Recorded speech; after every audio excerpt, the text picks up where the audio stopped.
Gimana caranya biar kehidupan rumah tangga lu tetap happy? Itu biasanya dibagi sama beberapa faktor. Ada faktor eksternal, ada faktor internal. Nah, yang biasanya ribet itu adalah faktor eksternal. Eksternal tuh kayak apa? Hubungan lu sama mertua lu, hubungan lu sama ipar-ipar lu, hubungan lu sama temen lu. Ya pokoknya lingkungan yang di luar dalam kehidupan pernikahan lo. Nah, kita bahas yang mana dulu? Eksternal misalkan. Bagaimana caranya menjaga hubungan dengan yang eksternal? Mulutmu harus dikontrol. Jadi kalau kamu masuk input dari kuping, diproses dulu, baru dikeluarin. Misal, mertua lu bilang nih, contoh, kok istri kamu atau suami kamu malas banget sih, nggak pernah beresin rumah, misal. Nah, itu kalau lu bodoh, lu langsung sampaikan ke pasangan lu, tadi mertua kamu bilang begini-gini loh, disampaikan, nggak ada filternya, langsung sampai semua. Itu akan menyebabkan hubungan antara mertua dan istri atau suami lu kurang bagus. Jadi yang dari eksternal masuk, kalau memang positif buat hidup kalian, boleh disampaikan, cuman caranya beda. Nah, itu cara pertama tadi, disampaikan langsung, nggak ada filter. Beda sama misal, sayang, hari ini kita bangun pagi yuk, misalkan kita beberes kamar atau beberes rumah atau beresin apalah misalkan. Besok dilakukan lagi, sayang besok apalah yang positif lah. Semua yang disampaikan kalau memang positif lu lakukan, cuman memang inputannya dari luar, dari eksternal, tapi lu harus menyampaikannya seperti lu yang ngomong. Sebenarnya bukan, itu inputan dari orang, lu yang ngomong. Lama-lama butuh proses memang, cuman itu akan membaik ke depan.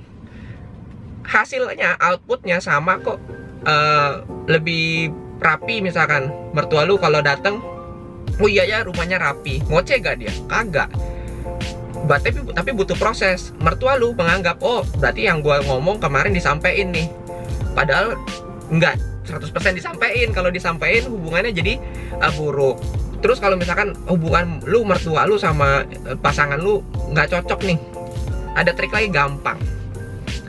Lu bisa ke mertua lu bawain sesuatu apapun itu, lu bilangnya dari pasangan lu, nih mah atau pah, bu, bapak nih dari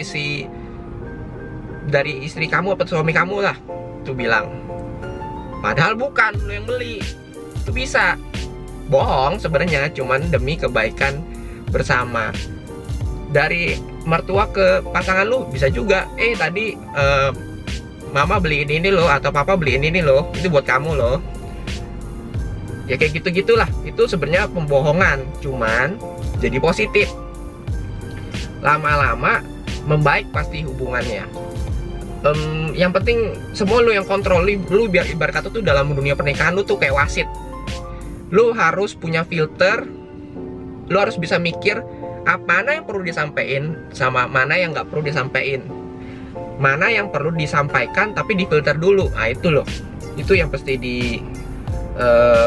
lakukan untuk demi pernikahan lu di eksternalnya sehat. Tapi kalau misalkan dari awal udah nggak suka nih gara-gara apa? Beda agama. Nah itu juga tantangan berat. Enaknya gimana? Kalau misalkan lu punya orang tua yang straight banget sama agama, pokoknya kamu harus punya pasangan yang seiman.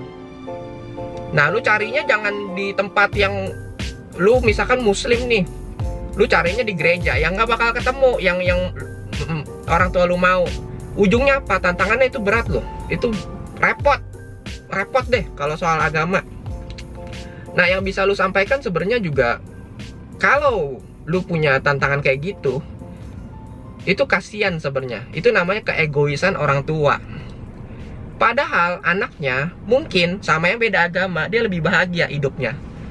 Yang gue bilang kemarin tuh soal cinta, sayang apa nafsu.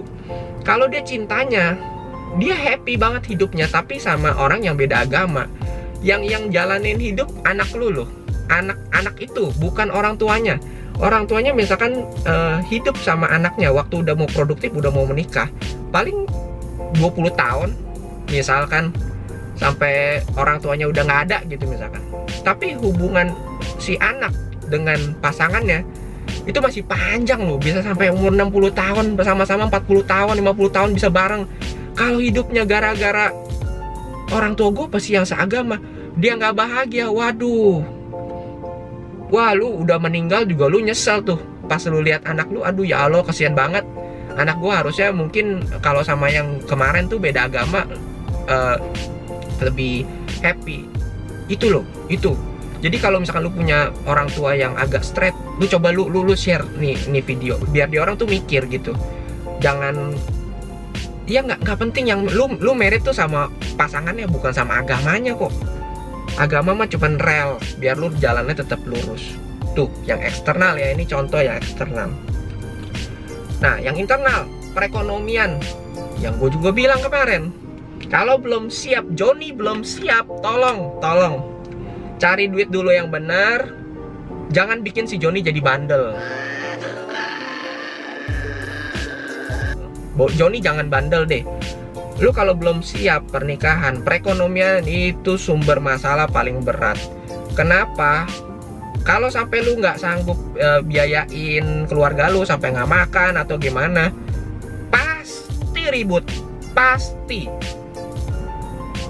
Ntar juga kalau misalkan lu sendiri pun nggak cukup, istri lu kerja, berdua nih kerja, anak dikorbankan.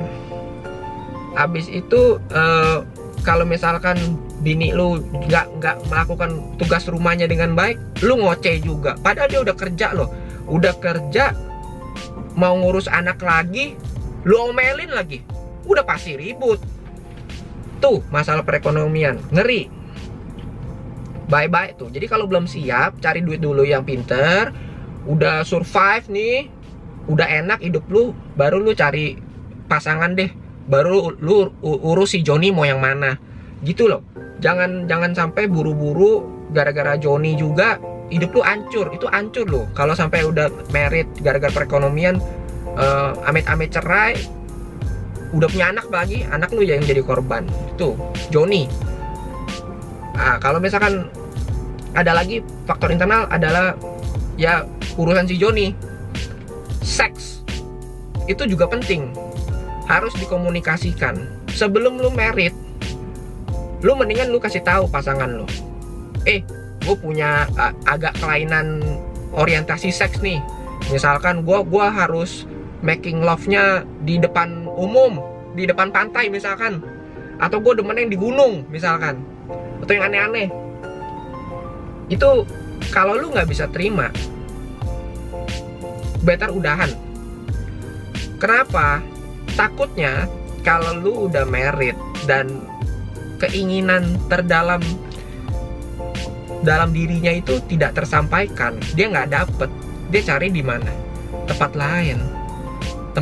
Kalau dia misalkan dia cuman pakai nafsu, enak lu. Dia cuman jajan, kelar, Joni puas, pulang. Sebenarnya yang ngeri itu bukannya nafsu, takutnya pasangan selingkuhannya itu yang pakai cinta punya. Waduh, lu ribet tuh kalau udah baper begitu. Itu juga amit-amit bisa cerai lu. Ngeri itu yang orang ketiga pakai cinta punya. Waduh, gara-gara apa? Ya ada yang gak didapat di rumah. Itu juga kagak dikomunikasikan. Dia maunya gimana? Ya gak dapet, carinya tempat lain. Karena itu manusiawi, dan better dikomunikasikan. Jangan aduh ngapain sih kamu ngomong itu, jorok aku nggak mau, tabu. Jangan begitu, realitas aja lah. Karena memang Tuhan udah ciptain kok biologi, lu juga belajar. Memang ada anak-anak yang agak beda lah keinginannya, orientasi seksnya macam-macam. Jadi better dikomunikasikan. Kalau misalkan hal-hal tadi itu lu bisa benerin, eksternal, internal, itu udah ya harusnya hidup lu happy lah, seneng lah, nggak banyak masalah. Faktor eksternal juga ada dari kayak misalkan saudara lu lah atau tetangga lu lah. Kok kenapa sih suami lu kok begini gini gini gini? Kok itu istri lu begini gini gini? Nggak usah lu dengerin. Kalau negatif nggak penting, sumpah. Yang hidup lu kok, ngapain lu dengerin orang? Gara-gara dengerin orang hidup lu jadi nggak bahagia, lu jadi ribut sama pasangan lu. Goblok banget sumpah. Lu pernah lihat ya ada gambar yang 4 biji laki bini naik keledai. Ada keledai laki bini. Laki bininya gotong ditarik keledainya. Orang bilang apa? Bego ya, ada keledai nggak dinaikin. Salah lo. Kedua, orangnya bininya naik keledai, lakinya jalan. Dibilang apa? Takut bini gitu. Salah lagi. Habis itu lakinya yang naik keledai, bininya jalan. Bilangnya apa? Gila tuh laki nggak mikirin bini. Salah lagi. Jadi orang itu cuman bisa nyinyir ya bilangnya, nyinyir negatif. Nah itu yang harus lu hindarin. Lu nggak perlu dengerin, nggak perlu masukin ke hati. Nggak penting. Hidup lu yang penting nambah hal positif. Lu makanya kalau ketemu teman, saudara, ya siapapun lah di sekitar lu, kalau dia ngomongin positif, lu ngobrol banyak-banyak deh sama tuh orang. Tapi kalau lu pas ngumpul negatif mulu, gosip lah, apalah, ngomongin orang lah, udah lu tinggalin aja. Atau lu cari teman yang lain, lu kumpul sama yang lain deh. Itu nggak baik buat hidup lu. Buat ke depan pemikiran lu juga jadi jelek. Mindset lu juga jadi ketutup tuh gara-gara lingkungan. Tuh, eksternal, internal. Lu coba terapin deh kalau memang ada lu punya masalah yang lebih berat atau apa, coba di DM kayak lu bisa nanya gitu kan. Pasti ada solusinya dengan cara yang kreatif. Bohong boleh, asal positif.